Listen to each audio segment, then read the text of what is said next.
cabeça pra cima. De um modo geral, existe o tratamento dos pacientes com vários tipos de antibióticos. É natural ocorrer a pressão seletiva por vários aspectos. Então, se existe um lugar onde vai acontecer isso, é dentro de um hospital que tem muita gente tomando. A probabilidade é muito maior. Tá certo. Além disso, normalmente, essas bactérias elas estão tendo uma ação maior naqueles pacientes que têm aquele chamado imunocomprometimento. Está com alguma deficiência do seu sistema imune e aí ele não consegue combater aquele micro-organismo. Ele não consegue combater de forma natural, como uma pessoa saudável faz. Exatamente. É necessário entrar com antibiótico para que combata esse micro-organismo. Quando a gente combate esse micro-organismo, pode ocorrer aquilo que nós chamamos da pressão seletiva, que nós comentamos no bloco anterior, ou pode ocorrer também transferência de material genético de um micro-organismo para outro, levando o que nós chamamos de cassete de resistência, ou seja, levando as condições favoráveis para que o outro micro-organismo passe a ser resistente. Isso ocorre dentro do hospital. A probabilidade uma contaminação externa, por exemplo, de uma pessoa para outra. Pode acontecer, principalmente na manipulação dos pacientes. Por isso, as recomendações da vigilância sanitária, que agora, dia 25 de outubro, saiu uma norma técnica orientando especificamente a respeito das condições do tratamento relacionadas a esses micro-organismos multiresistentes. Entendi. Gente, nós temos aqui também participando do programa hoje, ele não tem condição de estar aqui com a gente no set, porque ele ainda está internado no hospital. É o Rodrigo Lopes Teixeira, vai falar conosco por telefone, ele é professor de educação física, está internado por causa de uma superbactéria. Rodrigo, alô, aqui é Rebeca Câmara, tudo bem? Muito bem, Rebeca. Que bom que você está melhor e pode... Que bom que você está melhor e pode participar com a gente do programa. Muito obrigada, tá bom?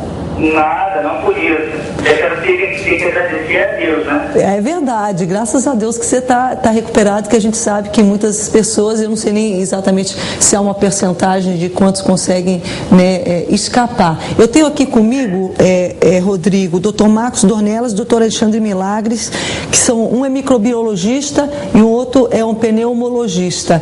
E eles vão também te entrevistar comigo, tá bom? Você sabe dizer por qual superbactéria você foi infectado? A bactéria que eu fui infectado foi uma bactéria hospitalar resistente, né? Marsa, né? E cujo tratamento é assim, existe o tratamento, mas ele é intensivo e prolongado, né? Eu tive o tratamento de tomar antibiótico diariamente e durante um bom período de tempo, né? Entendi. Você foi infectado no hospital ou você veio... Como é que foi para você adquirir a superbactéria?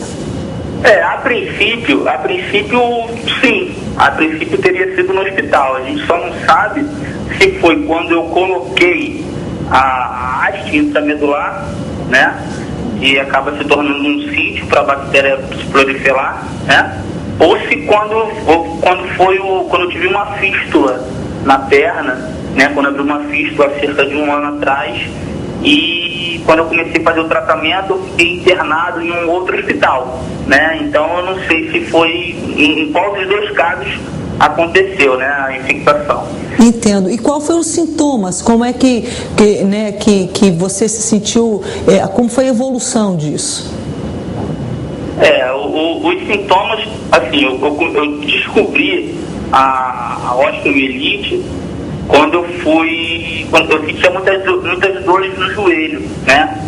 Quando eu treinava, quando eu corria, eu sentia muitas dores no joelho, eu comecei a investigar com um ortopedista, né? Ele falou que eu estava apresentando, fez uma bateria de exames e disse que eu estava apresentando um quadro de osteomielite. Foi quando eu precisei retirar esta haste intramedular que eu havia colocado, né? E a partir dali que veio os sintomas da bactéria, porque eu tirei a haste, voltei para casa, mas a minha perna ela ficou demasiadamente inchada e com aquela coloração bem vermelha, né, em volta dos acessos que o médico fez, né? E febre. Começou a dar febre alta, E esses, assim, foram os sintomas mais aparentes, né? A vermelhidão, o inchaço. Então, dor, vermelhidão e febre. E a febre alta. Eu cheguei a fazer 39,5 em casa, foi quando eu fui para o hospital. Se você, não sei que pergunta vocês gostariam de colocar para o Rodrigo, aqui vai esclarecer nosso especial. Na verdade, ele está falando de uma infecção que ele teve no osso, né? Certo. Essa osteomielite. Eu não entendi bem se foi um acidente que ele Bem, sofreu. ele é um atleta, é um professor de educação física, então, de repente, alguma lesão. Foi isso? Você foi tratar uma lesão, não é isso, Rodrigo? Eu sofri um acidente de carro, né, onde eu fraturei o fêmur, e o ortopedista colocou essa haste intramedular para fazer aquele calo ósseo, né? Entendo. Quer dizer, na verdade, esse é um risco de quando a gente sofre uma intervenção cirúrgica que sempre, salvo raríssimas exceções que se faça isso na rua, sempre se faz isso em ambiente hospitalar. Claro. E como o Marcos citou, é justamente nos ambientes hospitalares que a gente tem um maior percentual de bactérias que já entraram em contato com diversos antibióticos, né? Então provavelmente foi uma contaminação hospitalar mesmo. Só para a gente encerrar com ele, Rodrigo, você ficou quanto tempo no hospital? Tem mais de um mês. Mais de um mês. Se eu não me engano, 1 mês e 2 dias ou 3 dias. Tá certo. Mas você está se recuperando. Deus te abençoe, viu? Graças a Deus. Obrigado. Graças a Deus, com certeza. Muito obrigado por participar com a gente do Cabeça para Cima. Espero que em breve você possa vir aqui em pessoa participar com a gente pessoalmente. Com certeza. Tá bom? Se Deus quiser, em breve estarei aí conversando com vocês pessoalmente. Alguma pergunta, doutor? Não, é só para esclarecer que essa bactéria que ele disse, Marsa, na realidade é um Staphylococcus aureus, é uma bactéria normal da nossa pele, né, que adquiriu as condições de resistência. Entendi. E é resistência a um antibiótico chamado oxacilina. Deixa eu só agradecer então, Rodrigo. Rodrigo, muito obrigada pela sua participação no Cabeça para Cima de hoje. Não por isso. Recuperação plena para você, Deus te abençoe. Marsa, explica pra gente melhor, doutor.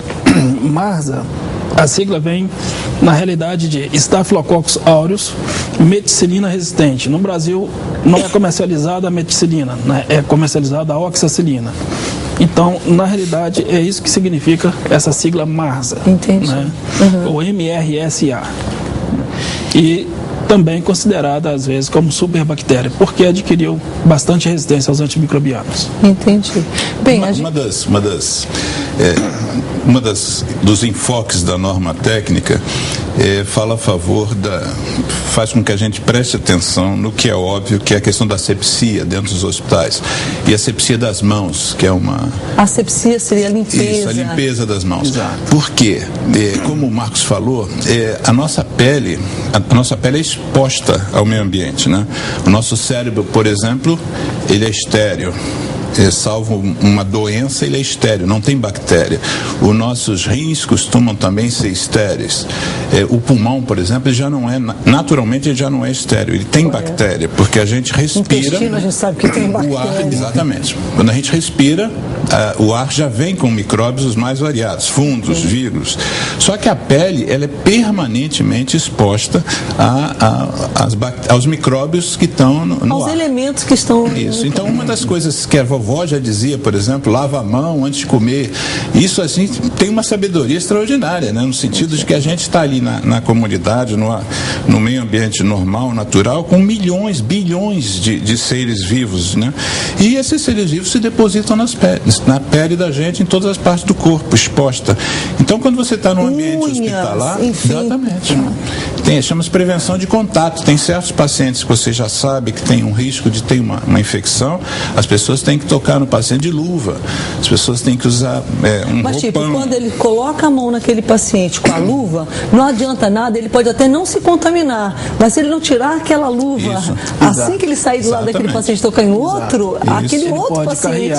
Exatamente. E muitas vezes ele está com uma boa resistência, mas se aquele paciente está lá doente, provavelmente ele está imunodeficiente, ou seja, com aquilo que a gente chama de proteção, né, a imunologia dele em baixa. Isso. Como é que fica essa questão? A gente sabe que são várias questões, mas antes a gente vai até já está terminando esse bloco, eu quero voltar falando sobre as medidas, então, como proteger-se. Mas rapidamente, que eu tinha deixado um gancho, que é uma curiosidade que quem sabe que o espectador tem, a questão dos vírus, dos micróbios, das bactérias, dos fungos, como é que é isso? Na realidade fungos são organismos que a gente chama de eucarionte, ou seja, ele é muito mais parecido com a célula do ser humano, né? Ou seja, tem um núcleo bem definido, tem membrana nuclear e tudo mais. A bactéria é um micro-organismo que a gente chama de procarionte, ou seja, ele não tem núcleo definido, tem o que a gente chama de nucleolo e tem uma capacidade de produção enzimática muito grande. Então ele é mais difícil, portanto, de tratar. Mais difícil por um lado e mais fácil por outro com relação aos fungos, porque os fungos, os antimicrobianos ou as drogas antifúngicas, elas são mais complicadas porque como a célula é muito parecida com a nossa célula, esses antimicrobianos... Como atacar o fungo sem atacar a gente? Acaba atacando. Por exemplo, o Alexandre deve já ter usado bastante na terapêutica, a anfotericina B, né, que é muito tóxica. Né? E vírus... Ela é tóxica para o fungo, mas é tóxica para a gente também. Para a gente também. Entendi. Né? E vírus, na realidade, não é um micro-organismo caracterizado, normalmente ele é a presença de um elemento nucleico, ou seja, de ácido nucleico, do DNA, envolto de uma cápsula. E eles podem entrar, eles obrigatoriamente têm que sobreviver dentro de uma célula e pode fazer com que essa célula, toda a sua maquinaria desenvolva trabalho em função dele. Eles são mais sensíveis, por exemplo, nessa hora do contágio, tipo como o vírus da AIDS, então, que é por um contágio. É mais fácil. A transmissão, mas de alguma forma ela tem que ser por um contato sexual ou sangue, não é uma coisa assim tão ele tem que direto, normalmente, mas muitos dos vírus pode ser por transmissão aérea também. Entendi. A gente vem na saliva, por exemplo. Ou em perdigotos, que a gente chama, ou aerossóis, falando. Entendi. Você pode estar eliminando esses vírus ou bactérias também. E o Alexandre trabalha especificamente com um tipo dessas bactérias. Vamos fazer o seguinte, a gente já tem que ir no intervalo, mas a gente vê que são vários e a gente sabe que o tratamento para tudo é antibiótico. Mas como é que esse uso do antibiótico de forma indiscriminada e errada, como a gente já viu no primeiro bloco, pode desencadear um problema muito maior para nós? Já fica uma pergunta no ar. Uma pessoa que ela mesmo toma o antibiótico excessivamente, indiscriminadamente, além dela ser digamos assim, um berçário ideal para desenvolver, né, ela também se torna mais susceptível do que aquela pessoa que não toma antibiótico com frequência, no sentido de ter contato com um micro-organismo desse resistente e poder combater? É o que a gente vai ver quando a gente voltar já.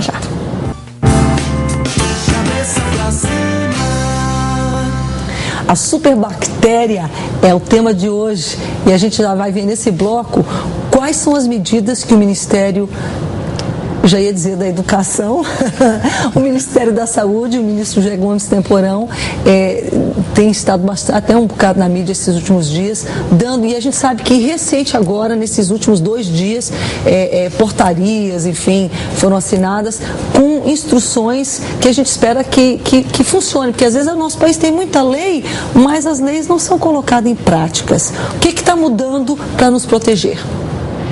Está mudando a forma como a gente pode ter acesso ao antibiótico, né? Ao antimicrobiano, vamos dizer, porque nem tudo é para bactéria, né? Nem todos os medicamentos são para bactérias. Essa forma que é feita hoje, ela facilita a automedicação, né?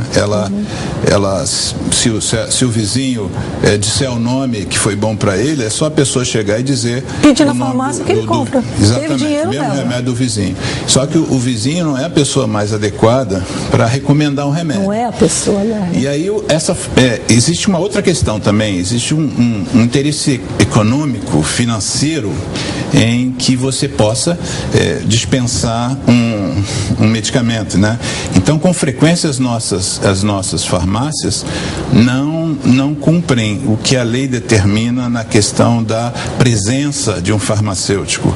Então, com frequência, as pessoas que se dirigem à farmácia, elas citam muitas vezes os sintomas que estão naquele momento ocorrendo com ela. Olha, estou com febre, estou tossindo, estou com um pouquinho de dor de garganta.